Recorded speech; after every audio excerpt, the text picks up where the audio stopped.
aku kayak orang-orang terdekat tuh biasanya manggilnya Amel atau nama yang sesuka mereka lah kalau manggil aku, mungkin kayak mereka kenal lebih dekat sama aku.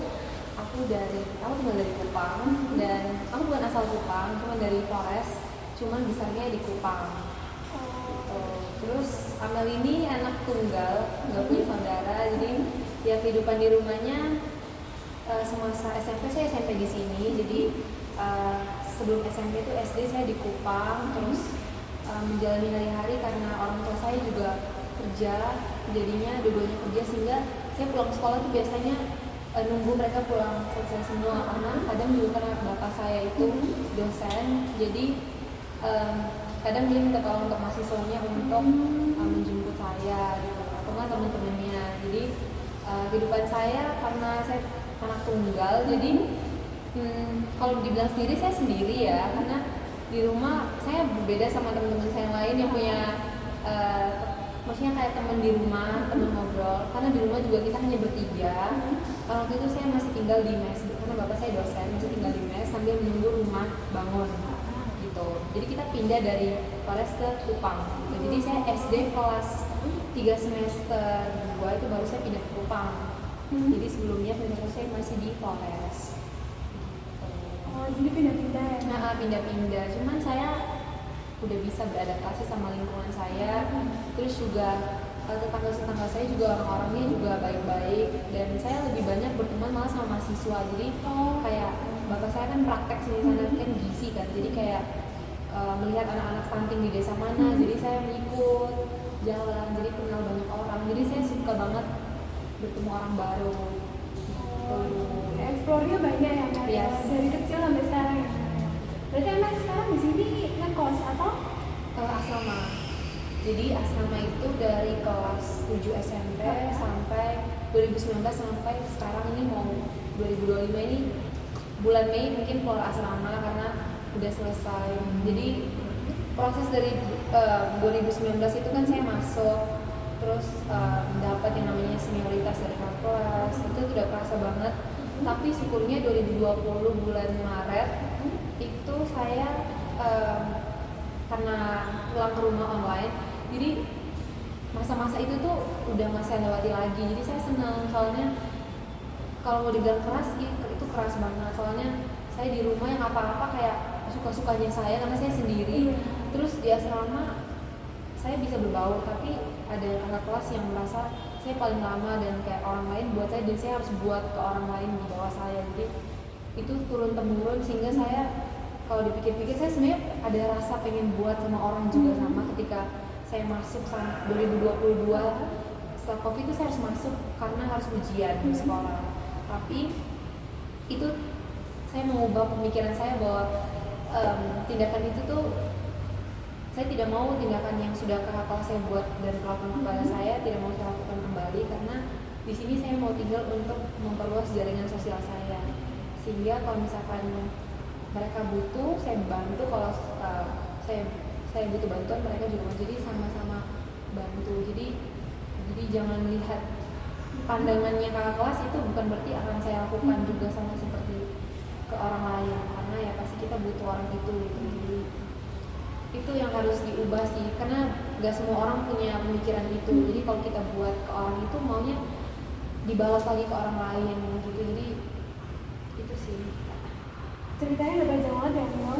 Ya. Bener-bener sangat, ceritanya itu menarik banget dari awal lahir Kupang sampai sekarang ada di sana, itu bener-bener panjang gitu ya. Hari ini Amel gimana nih kabarnya? Karena udah menceritakan banyak cerita dari awal kelahiran Amel sampai sekarang gimana, sampai udah mau kuliah, sampai udah mau keluar dari asramanya. Gimana sih kabarnya hari ini setelah menempuh banyak cerita? Kabarnya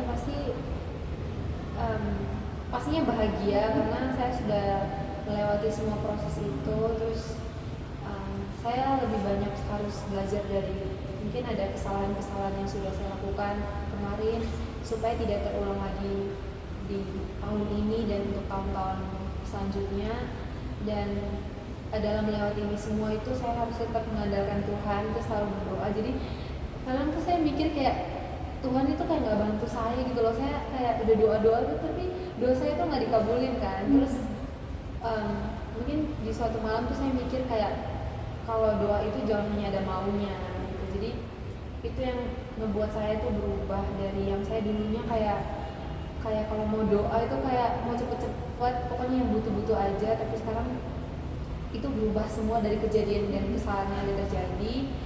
Dan untuk sekarang kan saya lagi dalam proses ujian, jadi itu menurut saya juga berat ya, karena saya kan awalnya K13 terus ke kurikulum merdeka, terus sekarang saya nggak tahu selanjutnya akan seperti apa. Jadi kita juga nggak dibolehin ada rekreasi, terus nggak dibolehin ada graduation dari pemerintah.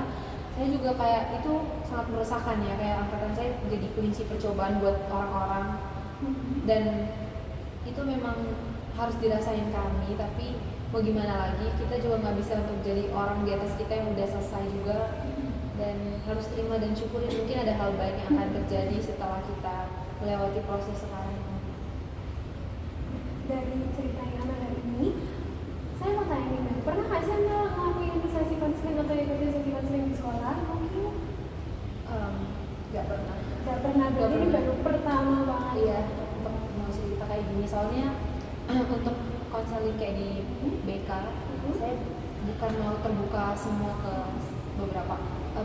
beberapa orang mungkin iya, tapi untuk menceritakan apa yang saya rasakan ke guru itu menurut saya sangat tidak perlu, karena saya pernah waktu SMP itu jadi bahan bicara di ruang guru, sehingga saya rasa nggak semua guru BK tuh oke, dan saya mungkin agak sedikit trauma dengan guru BK ya. Jadi saya memutuskan untuk kalau mau cerita itu jangan semuanya harus disampaikan. Jadi ada beberapa yang memang harus di-keep sendiri, dan bukan hanya guru BK, untuk semua orang, karena supaya kitanya nggak merugikan kita juga.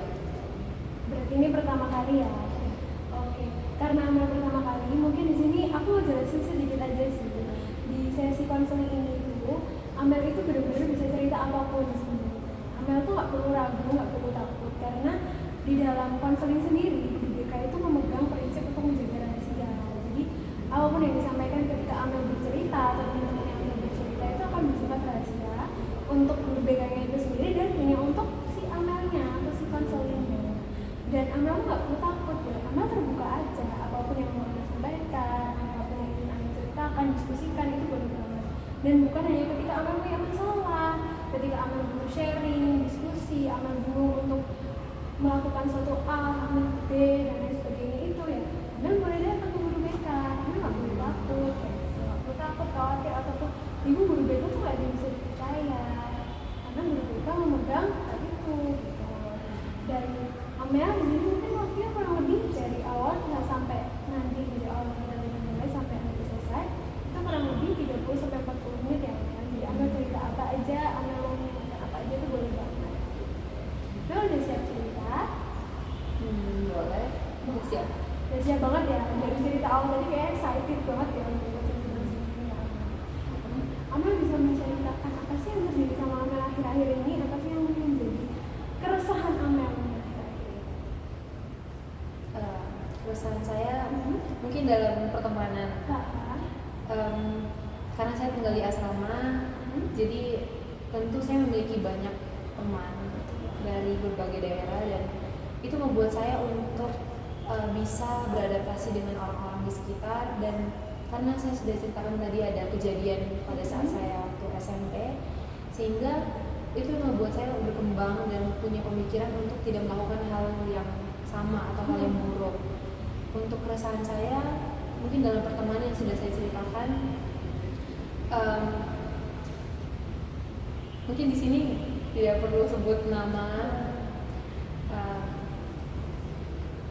Pandangan saya ke teman-teman saya itu, saya berbeda sama mereka. Misalkan apa yang mereka suka itu belum tentu saya suka. Jadi saya pernah merasa bahwa semua orang tuh suka dengan hal tersebut dan pergi untuk menjalankan hal itu. Tetapi saya yang tidak suka, tapi saya tetap ikut sama mereka karena saya nggak mau sendiri. Dan hal tersebut yang membuat saya nggak bisa berkembang karena saya ngikutin orang. Jadi saya nggak punya pendirian karena saya takut ditinggal. Berarti itu berlaku hingga saat ini ya Amel? Enggak lagi.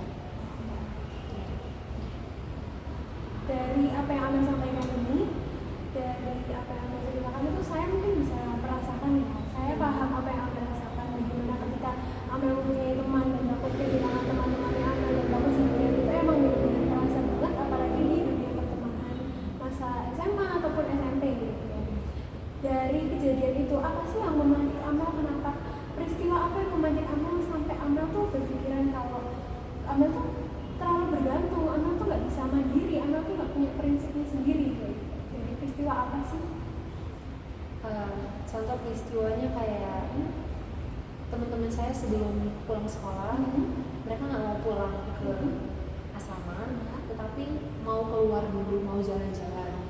Itu berbeda dengan saya memikirkan bahwa saya ada uang, cuman saya nggak suka untuk jalan hampir setiap hari, hanya mau ke mall dan makan di luar, sedangkan di asrama itu sudah ada jam makannya.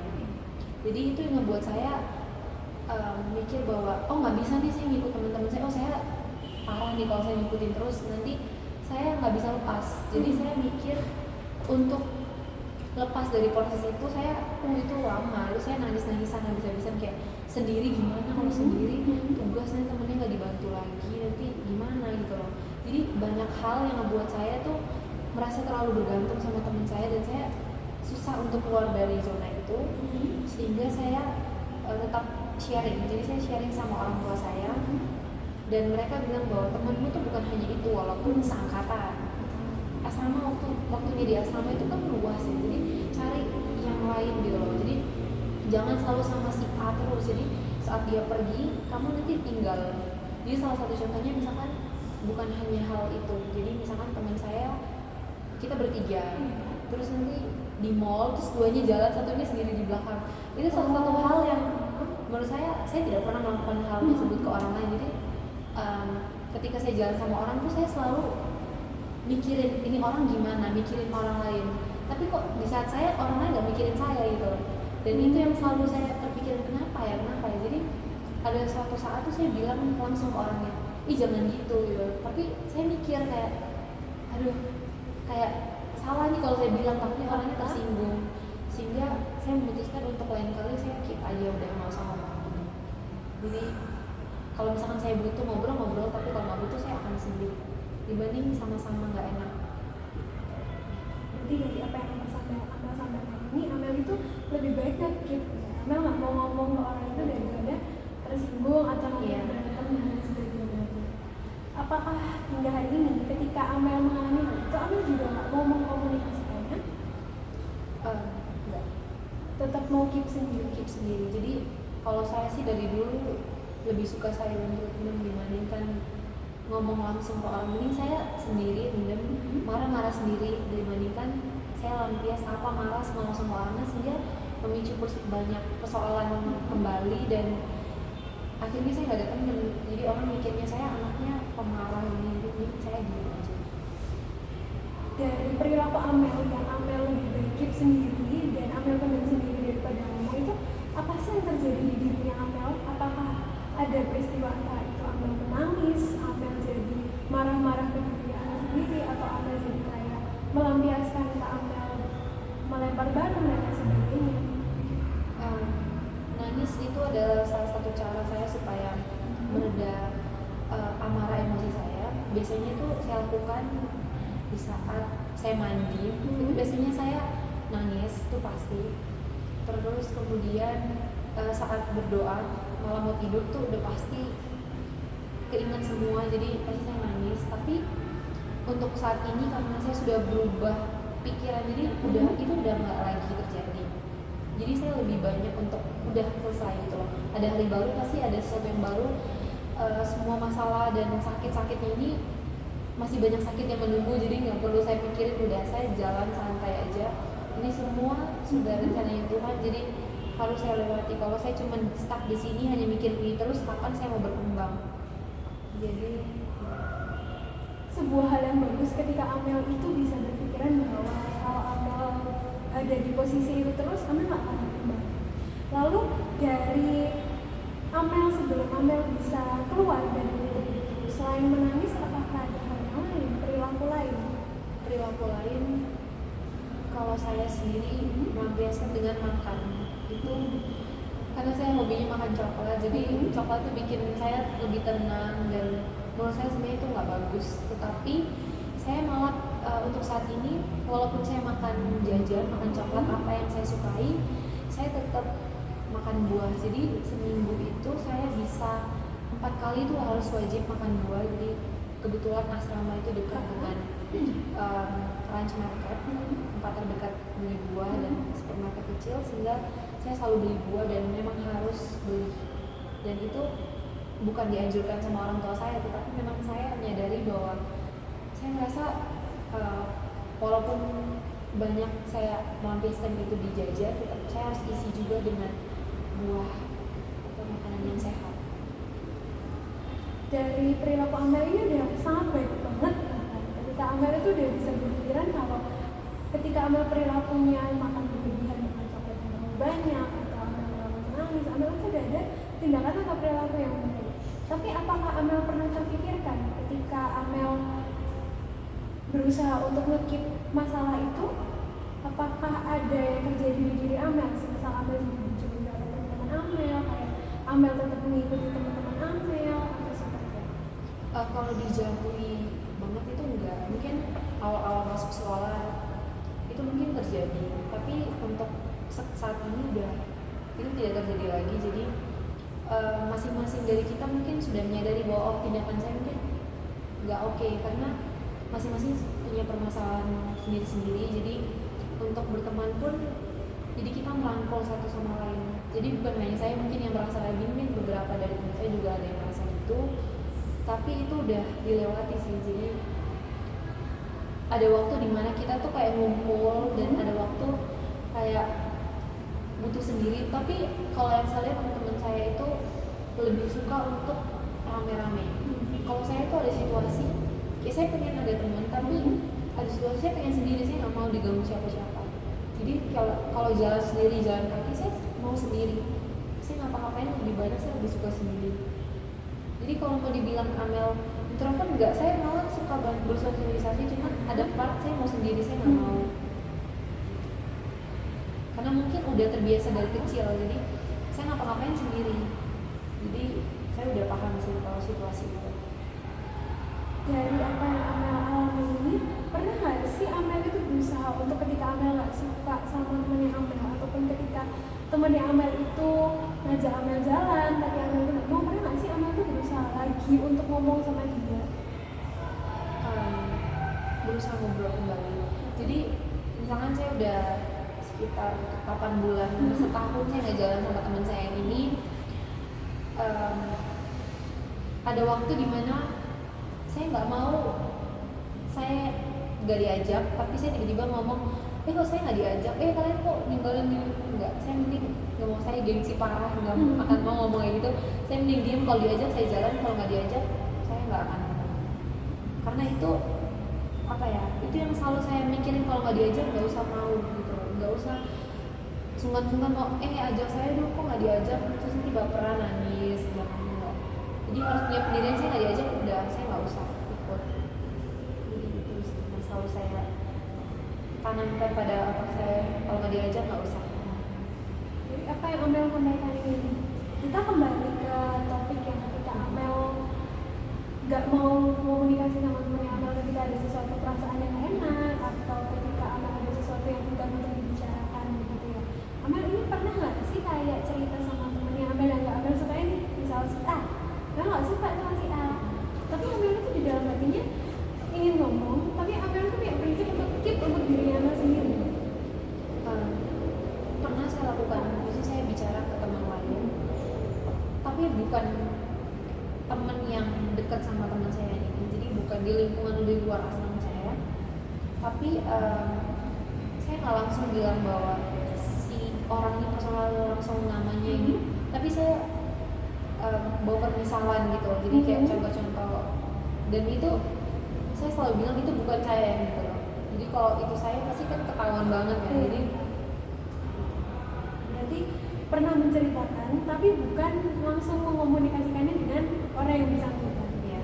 Apakah ada rasa ketakutan atau rasa yang awal tadi muncul, Amel nggak mau cari masalah, Amel lebih baik keep? Iya, itu yang iya. Dari Amel ngekip masalah itu dan nggak mau ngomong ke orang yang bersangkutan, apa sih yang terjadi? Apakah ya orang itu nggak akan ngerti Amel jadinya kayak ya udah ikutin aja, atau ya udah pendam sendiri terus? Mending saya pendam sendiri dibanding saya sama-sama menyakitkan, walaupun mending saya aja sakit dibandingkan tambah persoalan lagi, nambah lagi sedihnya. Jadi kayak kalau temen itu jangan terlalu stuck sama satu orang atau dua orang dan circle itu aja, jadi kita harus berkembang. Karena kalau kita udah gak nyaman di situ akan susah untuk berkembang. Jadi cari, makanya saya kalau mau dibilang sahabat deket saya nggak bakalan mau nganggap jadi deket banget apa-apa, enggak. Semuanya sahabat, semua sama aja, karena di suatu waktu pasti orang itu bakalan ninggalin kita, nggak tahu apa. Jadi saya nggak pernah mau menganggap orang itu lebih dari sesuatu yang berharga banget, kecuali keluarga. Menurut saya apa yang Amel sampaikan ini sebuah pemikiran yang baik, tapi di sisi lain ketika Amel berusaha untuk nggak mengkomunikasikannya mungkin berdampak buruk ya sama Amel. Ketika Amel mengkomunikasikannya, ya orang juga nggak tahu gitu ya. Apakah Amel pernah mengalami peristiwa itu ketika Amel nggak bercerita, Amel nggak tahu atau seperti apa? Kalau saat ini pasti pernah, cuman balik lagi saya lebih banyak untuk sharing ke orang tua dibanding saya harus langsung ke teman saya, karena itu kan yang saya bilang tadi akan jadi masalah baru, dan teman pasti punya teman jadinya kemana-mana. Jadi tapi itu bukan hal yang besar sih menurut saya. Kalau perasaan itu semua orang pasti mengalami. Misalkan contoh di kelas, dulunya saya punya teman yang kita satu kelas, terus pindah kelas, akhirnya kita teman saya yang deket banget itu ada 3. Terus yang kelas lama itu saya duduknya sama teman saya ini, terus akhirnya teman saya yang baru ini akhirnya duduk sama temen yang pernah duduk sama saya dulu. Akhirnya saya kayak sendiri. Jadi saya mikir kok saya dulu nemenin kamu waktu pas kamu nggak ada temennya, tapi sekarang kamu malah sama temen yang baru yang jelas-jelas saya lebih lama gitu loh sama kamu dulu. Itu akhirnya ngebuat saya tuh jadi kayak kenapa gitu loh, mempertanyakan dulu kayak emang saya kurang gimana ya, harus kayak gimana ya supaya kayak kamu pemikiranmu tuh kayak berubah gitu loh. Maksudnya bukan dalam hal kamu harus duduk sama saya. Jadi banyak perubahan-perubahan yang saya rasa terjadi sama teman saya, membuat saya kayak kesel sendiri, tapi saya nggak ngomong, saya diem. Di sini mungkin Amel masih belum bisa berusaha untuk mengkomunikasikannya ke orang yang bersangkutan ya, ketika Amel ada masalah. Tapi di dalam diri Amel sendiri pernah nggak sih kepikiran kayak aku tuh harus mengkomunikasikannya ke dia supaya ya selain nggak ada masalah atau mengurangi masalah, tapi juga membuat hati lega. Itu sudah terpikirkan. Saya sebenarnya pengen ngobrol sama beberapa teman saya, walaupun saya rasa permasalahan itu sebenarnya udah terjadi udah lama, tapi untuk membuka semua itu bakalan ketarik lagi semua energi saya yang udah saya buang, sudah kembali normal, itu akan dampak buruk sih buat saya. Jadi saya nggak mau ingat lagi, karena bukan hanya masalah itu yang terjadi, jadi pasti banyak keseret masalah-masalah yang udah lama yang udah terjadi yang ngebuat nggak enak. Saya nggak bisa mikir, jadinya kayak orang blank, kayak harus gimana ya, karena terlalu banyak masalah, ini kok masalah lagi, sehingga udah sih diem aja nih. Jadi ketika Amel ada masalah ya tetap lebih memilih untuk diem aja. Tapi Amel ingin mengungkapkan perasaannya Amel. Iya. Di sini mungkin saya akan membantu dengan semacam teknik ya. Mungkin Amel bisa mencoba, di sini ada salah satu teknik. Amel bisa mengungkapkan perasaannya Amel. Amel bisa mengungkapkan perasaan yang Amel tuh nggak bisa sebenarnya ungkapin ke temennya Amel, tapi Amel tuh mau ungkapin. Amel mungkin bisa coba perlahan. Amel mau ungkapin kesalahannya seperti apa, Amel bisa mengungkapkan. Namun Amel bisa menahan perlahan rasa marahnya, rasa kesalnya. Namun Amel bisa pelan-pelan untuk ngomong, kenapa sih kok teman aku seperti itu? Kenapa Amel? Kenapa? Aduh, jadi gini ya.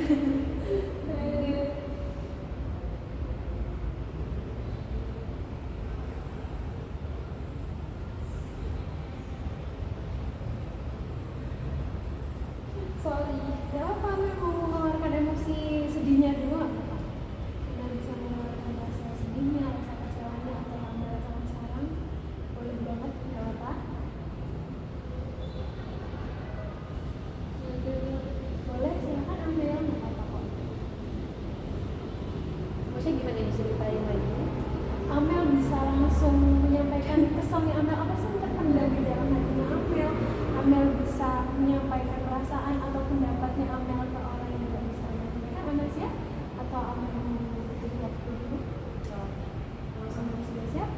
Aduh, aneh banget nanya sih. Kalau Amel butuh waktu nggak apa-apa. Ini maksudnya saya sharing kayak teman saya tuh. Amel menyampaikan seperti, aku kesal, aku marah, aku ingin berusaha mengungkapkan ke kamu, tapi aku nggak bisa. Aduh, kalau teman saya nonton gimana nih ya? Aduh, pasti kan rahasia, nggak mungkin temennya Amel. Amel sudah siap mengungkapkannya. Amel ungkapkan perlahan, Amel tenangkan diri Amel dulu, supaya Amel bisa menyampaikan ke temannya Amel apa sih perasaannya Amel atau pendapatnya Amel tentang sikapnya dia. Mungkin si A yang Amel permasalahkan itu ada sesuatu, bahkan mungkin tangisan yang pernah dikasih dia juga. Dan bisa Iya. bisa mengungkapkan ke teman Amel, mungkin ini perlahan kita coba dulu yang pertama, dan kita coba lagi. Ya, pokoknya buat teman saya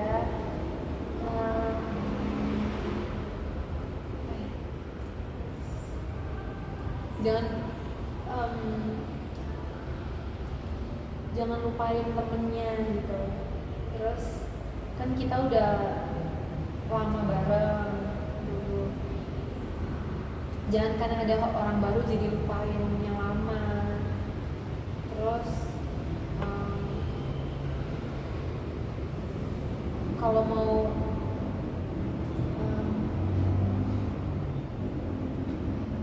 kalau jadi orang itu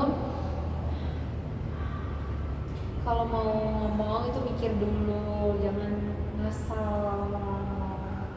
Terus jadi orang tuh mikirin orang lain, jangan suka-sukanya. Terus lebih care lagi sama orang, jangan suka-sukanya saya mau ngelakuin sesuatu tuh ya untuk saya, jadi saya nggak mikirin orang lain. Itu jangan. Kalau mau ngelakuin sesuatu itu mikir dulu, mikirin orang lain, karena siapa tahu itu dampak buat dirimu juga. Kalau ada temen kayak jalan gitu diajak, walaupun udah beberapa waktu lama itu nggak pernah, itu kan pasti ada alasan, bukan karena nggak mau, tapi sebenarnya ada alasan. Dan mungkin alasan itu orang tuamu juga pasti punya pendapat yang sama kayak saya. Jadi kan setiap keluarga beda-beda cara didiknya gimana, di rumahmu beda, di rumahku juga. Terus nggak semuanya itu harus sama. Terus itu aja sih. Dari latihan kecil ini, apakah Amel sudah mengungkapkan isi hatinya Amel kepada teman Amel? Sudah. Atau ada lagi yang ingin disampaikan ke teman Amel? Atau perasaan yang selama ini masih Amel pendam kepada teman Amel?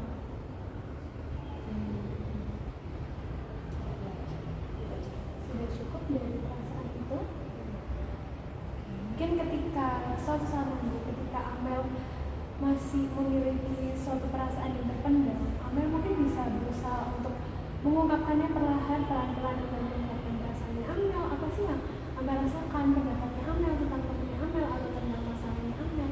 Amel mungkin bisa ngobrol, Amel bisa ngomong, coba latihan lagi, supaya suatu saat nanti ketika Amel bertemu lagi dengan dia, atau ketika Amel berhadapan dengan masalah yang sama, Amel bisa melakukan hal itu.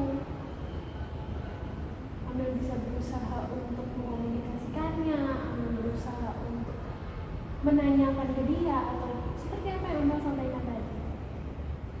Itu adalah sebuah hal yang bagus ketika Amel mengkomunikasikannya, ketika Amel mau berbicara atau bercerita dengan dia. Mungkin nggak semua seperti yang Amel sampaikan, tapi ketika Amel memang ada sesuatu hal yang terpendam, Amel bisa menyampaikannya itu adalah hal yang baik. Dari latihan barusan ini, apakah Amel mungkin akan melakukan juga ke depannya kepada temannya Amel ataupun kepada teman masih dipikirkan kembali, soalnya itu juga nggak mudah buat saya untuk maksudnya langsung apa ya di talk lah gitu, ngobrol langsung kayak tentang saya nggak suka sama kamu gini-gini, karena pasti ada bahasa-bahasa yang harus saya atur juga, jadi nggak mungkin saya langsung ceplos ngomong kayak gini tanpa mikirin dampaknya. Saya tuh takut banget, saya tuh selalu mikir negatif terus, jadi itu yang ngebuat saya belum berkembang kalau saya negatif. Jadi saya mending saya diem dulu aja dibanding saya merusak. Tapi Amel memiliki keyakinan untuk suatu saat nanti ketika Amel udah bisa untuk ngomong, Amel akan melakukan hal itu? Tidak. Amel lebih memilih untuk tidak melakukan hal Iya, tidak memilih, soalnya itu udah terjadi. Jadi kalau mau diungkit kembali akan membawa banyak hal yang terjadi. Jadi mengulang kembali sakit-sakit yang sudah terjadi, karena bukan hanya saya yang merasakan sakit, mungkin teman saya juga punya permasalahan lain, jadi takutnya dia nggak enak jadinya gitu. Jadi pasti saya nggak mau itu terjadi lagi. Jadi semuanya punya masalah, jadi saya nggak perlu untuk menambah-nambah lagi pikiran orang. Pasti saya juga punya permasalahan sendiri saya juga, jadi berjalan terus ke depan tanpa melihat lagi ke belakang. Yang udah terjadi sudah, jadi nggak usah mikir lagi ke belakang, karena kalau saya mikir lagi ke belakang itu nggak buat saya berkembang, terus nge-stuck di hal yang sama. Jadi saya lihat positifnya aja yang udah terjadi, terus saya nggak boleh yang jelek-jelek nggak boleh terjadi lagi ke depannya. Dari apa yang Amel sampaikan ini, mungkin Amel belum mampu untuk berusaha berbicara. Namun ke depannya nanti ketika Amel bertemu orang baru, apakah Amel akan berusaha berbicara ketika ada sesuatu yang tidak nyaman? Mungkin akan saya pikirkan lagi, tergantung siapa orangnya. Dan kalau orang baru mungkin saya tidak mungkin tiba-tiba langsung ngobrol. Mungkin saya ngerasa saya siap untuk orang ini, saya rasa cocok dan bisa diajak ngomong, saya pasti akan ngomong. Tetapi mungkin dari segi bahasanya saya harus atur dulu, dan saya harus kenal orangnya seperti apa. Jadi tidak langsung saya nggak suka sama kamu gini, itu akan memicu konflik baru yang ada sehingga terpecah deh, temennya nggak enak. Jadi mulut ke mulut sehingga masalah baru lagi. Dari apa yang Amel sampaikan, apa yang Amel ceritakan, di sini Amel itu bisa dengan mudah untuk mencerna bagaimana sih solusinya, bagaimana caranya untuk bisa menyelesaikan masalahnya Amel sendiri. Itu adalah sebuah hal yang baik, bahkan sebuah pola pemikiran yang bagus, sebuah perkembangan diri yang baik. Mungkin Amel bilang Amel belum berkembang, namun di sini dengan Amel bisa berusaha berpikir untuk positif, Amel berusaha untuk menjaga hubungan, Amel berusaha untuk melakukan hal-hal yang baik. Ketika perilaku Amel menangis, Amel perilaku makan terlalu banyak coklat atau terlalu berlebihan, Amel bisa memikirkan bagaimana sih untuk melakukan yang lebih baik. Itu ada hal yang baik, dan itu pasti akan membuahkan sesuatu hal yang baik juga untuk Amel sekarang ini. Mungkin Amel nggak kerasa buahnya sekarang, namun suatu saat nanti Amel akan kerasa buahnya. Jadi Amel nggak perlu khawatir, Amel nggak perlu sedih dengan apa yang Amel ceritakan dari saya. Kalau Amel masih ada sesuatu hal yang Amel ceritakan, boleh nanti kita bertemu lagi, kita cerita lagi, kita share lagi. Oke ya Amel? Apakah Amel sekarang sudah lebih lega atau sesuatu masih belajar tentang lagi?